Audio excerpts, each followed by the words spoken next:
వచ్చేసి కోడిగుడ్లు పులుసు అండి. గుడ్లు బాయిల్ చేసుకుందాం. మంచిగా ఇట్లా తిప్పేసుకోండి.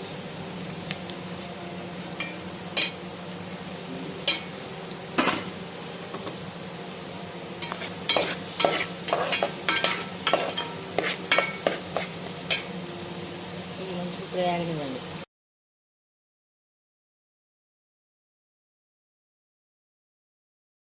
ఇందులో 1/2 స్పూన్ పసుపు వేసుకోండి.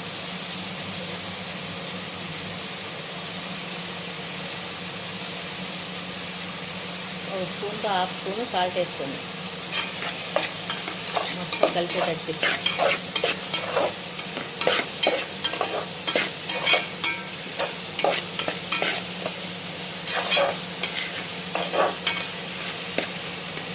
మంచిగా వేగనివ్వండి. కరివేపాకు కూడా వేసుకోండి.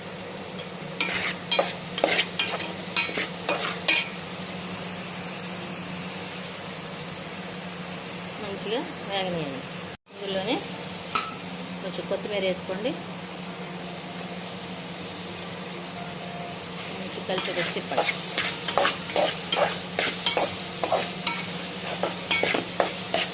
మంచిగా ఉల్లిపాయ మగ్గనివ్వండి. మంచిగా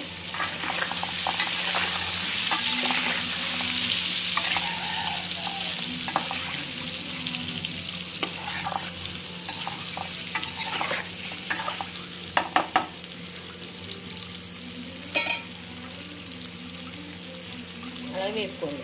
ఇలా వేగినప్పుడు వేయించిన గుడ్లు ఇందులో వేసేసుకోండి.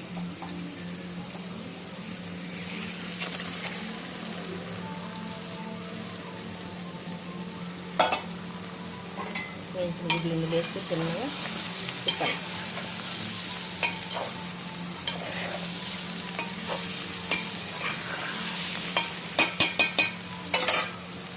తిప్పి ఒక 1 మినిట్ మంచిగా వేగనివ్వండి. వేగింది కదండి. చింతపండు పులుసు తీసుకున్నాను చూడండి. ఈ చింతపండు పులుసు ఇందులో పోసేసుకోండి.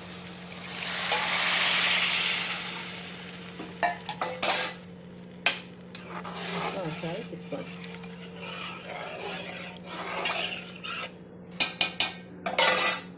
మంచిగా ఉడకనివ్వండి.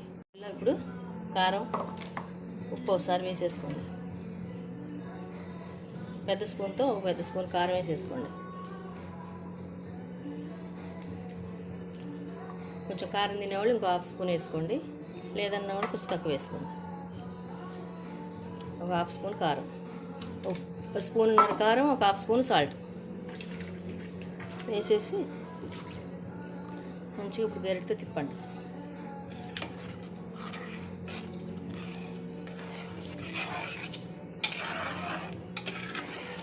దీన్ని ఇప్పుడు మంచిగా మరగనివ్వండి. ఇట్లా ఉడుకుతుందండి కోడిగుడ్ల పులుసు. ఇప్పుడు ఇందులో కొంచెం బియ్యం పిండి ఉన్న పర్లే, మైదా ఉన్న పర్వాలే, కార్న్ఫ్లోర్ అయిన పర్లే, ఏదో కొంచెం తీసుకొని ఇట్లా వాటర్లో కలుపుకోండి. కలిపేసి ఇందులో పోసేయండి.